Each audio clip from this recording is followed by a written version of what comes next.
Assalamualaikum warahmatullahi wabarakatuh. Halo teman-teman semuanya. Bagaimana kabarnya nih teman-teman Algitubiah semuanya? Perkenalkan, nama saya Tina Yuliani dengan nomor NIM 2008308010 dari jurusan Bahasa dan Sastra Arab di IAIN Syekh Nurjati Cirebon. Video ini saya buat untuk memenuhi tugas mandiri dari mata kuliah Madkhol Al-Lughah Al-Ijtimai pada semester 4 di kelas A dengan dosen pengampu Bapak Irfan Ghazali, MSI. Kesempatan ini saya akan memaparkan materi tentang konsepsi dasar sosiolinguistik yang meliputi bagaimana definisinya, karakteristik sosiolinguistik, ranah kajian sosiolinguistik, perbedaan sosiolinguistik dan linguistik, perbedaan sosiolinguistik dan sosiologi bahasa, arah penelitian sosiolinguistik, dan tujuan serta manfaat sosiolinguistik.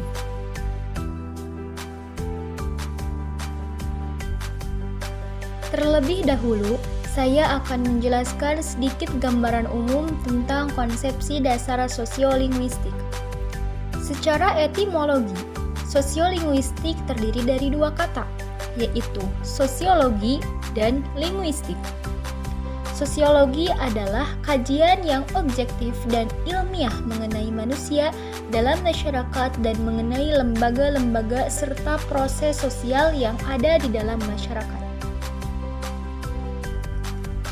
Sedangkan linguistik adalah ilmu bahasa atau bidang yang mengambil bahasa sebagai objek kajiannya. Dengan demikian, sosiolinguistik merupakan bidang ilmu antardisiplin atau inter dan multidisipliner yang mempelajari bahasa di dalam masyarakat. Adapun secara epistemologi, sosiolinguistik adalah cabang multidisiplin ilmu linguistik yang dikembangkan dari beberapa ilmu, seperti antropologi, etnografi, sosiologi, dan dialektologi. Nah, dapat disimpulkan bahwasannya ilmu ini sudah ada sejak dulu, hanya saja penamaannya yang berbeda. Adapun penamaan sosiolinguistik digunakan oleh Harvard K. Curry untuk pertama kalinya, yaitu di tahun 1952.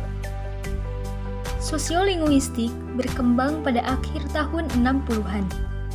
Kemudian pada tahun 70-an, sosiolinguistik berhasil menerbitkan jurnal yang pertama kalinya dengan nama Language is Society pada tahun 1972 dan International Journal of Sociology of Language pada tahun 1974. Ilmu ini adalah studi empiris, yaitu berdasarkan sebuah pengamatan yang secara khusus berfokus pada bagaimana manusia benar-benar menggunakan bahasa dalam interaksi sosial di dalam kehidupan sehari-harinya. Selanjutnya yaitu definisi sosiolinguistik. Apa sih sosiolinguistik itu? Nah, di sini banyak definisi sosiolinguistik yang diutarakan oleh para ahli bahasa. Pertama, dikemukakan oleh Kolmas pada tahun 2003. Beliau berpendapat bahwasannya sosiolinguistik adalah studi empiris tentang bagaimana bahasa digunakan dalam masyarakat. Nah, ilmu ini membahas keragaman dalam bahasa dan bentuk sebuah bahasa dalam masyarakat. Kedua yaitu Spolsky pada tahun 2000. Beliau berpendapat bahwasannya sosiolinguistik ialah studi yang mempelajari hubungan antara bahasa dan masyarakat, antara penggunaan bahasa dan struktur sosial pengguna bahasa. Pendapat yang ketiga yaitu Tradgill pada tahun 2000. Beliau berpendapat bahwasannya sosiolinguistik adalah bagian dari linguistik yang berkaitan dengan bahasa sebagai fenomena sosial dan dari semua definisi yang dikemukakan tadi oleh beberapa ahli bahasa, maka dapat disimpulkan bahwasannya sosiolinguistik adalah ilmu interdisipliner antara ilmu linguistik dan sosiologi yang mengacu pada studi tentang bahasa dan kaitan penggunaannya dalam masyarakat. Dengan melihat aspek gejala sosial dan kebudayaan. Dari sisi sosial, berhubungan dengan kehidupan manusia dalam interaksi antara manusia yang lain dalam hidup berkelompok. Nah, sedangkan dalam segi budaya, berhubungan dengan sistem budaya, sistem sosial, dan sistem material. Oke, selanjutnya yaitu karakteristik sosiolinguistik. Karakteristik ialah merupakan sebuah ciri khas yang dimiliki oleh sosiolinguistik. Di antaranya yaitu yang pertama, sosiolinguistik merupakan cabang ilmu linguistik. Kedua, sosiolinguistik adalah ilmu pengetahuan yang mempelajari hubungan antara bahasa dan masyarakat. Ketiga, sosiolinguistik melihat bahasa merupakan sebuah fenomena sosial dan kebudayaan. Keempat, sosiolinguistik mempelajari bahasa dalam konteks sosialnya dan situasi kehidupan nyata dengan penyelidikan empiris. Dan karakteristik yang terakhir yaitu bahwasannya sosiolinguistik memiliki kaitan dengan metodologi dan materi ilmu sosial. Selanjutnya yaitu ranah kajian sosiolinguistik. Ranah kajian atau ruang lingkup sosiolinguistik terbagi menjadi dua macam, yaitu sosiolinguistik mikro dan sosiolinguistik makro. Lalu teman-teman, apa sih yang dinamakan dengan sosiolinguistik mikro? Nah, sosiolinguistik mikro ialah berfokus menyelidiki bagaimana struktur sosial mempengaruhi cara orang berbicara dan atribut sosial seperti apa? Seperti kelas, jenis kelamin, dan usia. Bagaimana ragam variasi bahasa dan membentuk pola penggunaan bahasa. Lalu, apa yang dinamakan dengan sosiolinguistik makro? Nah, sosiolinguistik makro ialah hal yang mempelajari apa yang dilakukan masyarakat dengan bahasa mereka, yaitu sikap dan keterkaitan yang menjelaskan distribusi fungsional bentuk-bentuk bahasa dalam masyarakat, pergeseran bahasa, pemeliharaan, penggantian, pembatasan, dan interaksi komunitas-komunitas bahasa. Nah, ini dikemukakan oleh Koolmees pada tahun 1997.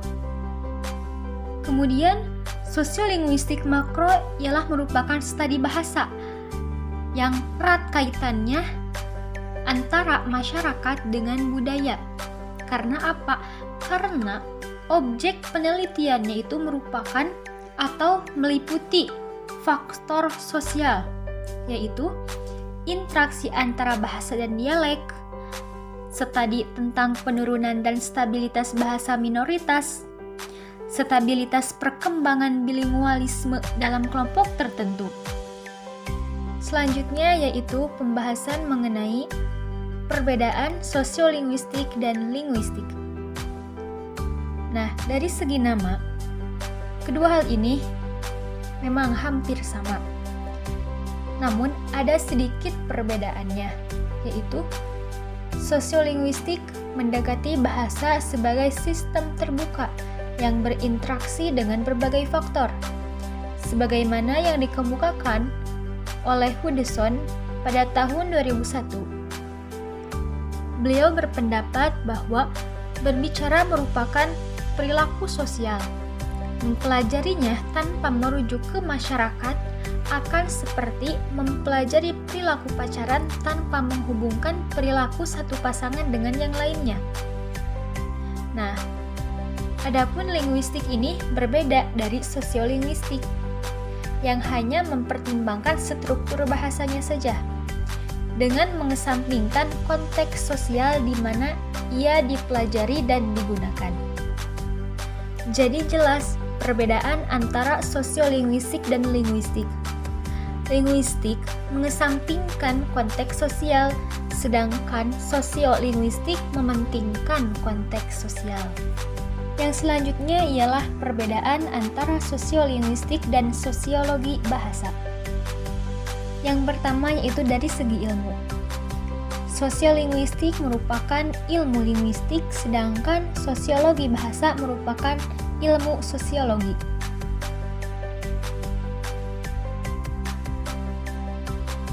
Sosiolinguistik berfokus pada bahasa yang digunakan masyarakat, sedangkan sosiologi bahasa berfokus pada masyarakat sebagai pengguna bahasa.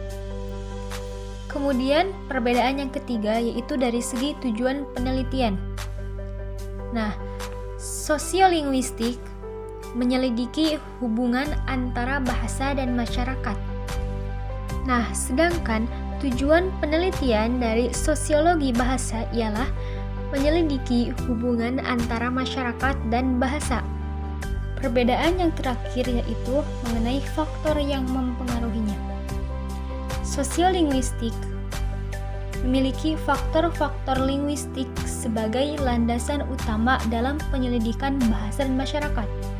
Sedangkan dalam sosiologi bahasa, faktor kekuatan sosial dan politik sebagai landasan utama yang mempengaruhi penggunaan bahasa. Penelitian sosiolinguistik dirancang untuk menjawab pertanyaan eksplisit atau menguji hipotesis. Maka, untuk menjawab pertanyaan ini harus dilakukan sebuah pengamatan. Dengan metode apa? Dengan metode lapangan. Nah, metode ini dilakukan dengan 2 tahap, yaitu yang pertama sebuah perencanaan yang merupakan teori-teori sebagai dasar praktik, dan yang kedua ialah pekerjaan lapangan, artinya pelaksanaan rencana yang sudah dicanangkan. Pembahasan yang terakhir ialah tujuan dan manfaat sosiolinguistik. Apa sih tujuan dan manfaatnya? Sosiolinguistik merupakan sebuah upaya untuk menemukan korelasi antara struktur sosial dengan struktur linguistik, serta untuk mengamati setiap perubahan yang terjadi.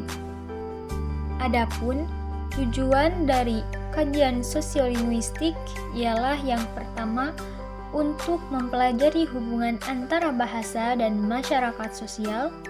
Yang kedua, untuk menjelaskan mengapa manusia berkomunikasi dengan cara berbeda-beda dalam situasi sosial yang berbeda pula. Yang ketiga, mengidentifikasi fungsi sosial dari suatu bahasa dan cara bahasa tersebut digunakan dalam menyampaikan pesan sosial. Yang keempat, menguji cara pengguna bahasa berbahasa dalam konteks sosial yang berbeda. Dan yang terakhir ialah untuk memberikan banyak informasi tentang cara kerja bahasa serta tentang hubungan sosial dalam suatu komunitas dan cara orang menandai aspek identitas sosial mereka melalui bahasa mereka. Sekian yang dapat saya sampaikan. Mudah-mudahan ada manfaatnya dan berguna bagi kita semua. Mohon maaf bila ada kesalahan dalam perkataan. Wallahul muwaffiq ila aqwamit thoriq. Wassalamualaikum warahmatullahi wabarakatuh. Sampai berjumpa kembali teman-teman YouTube.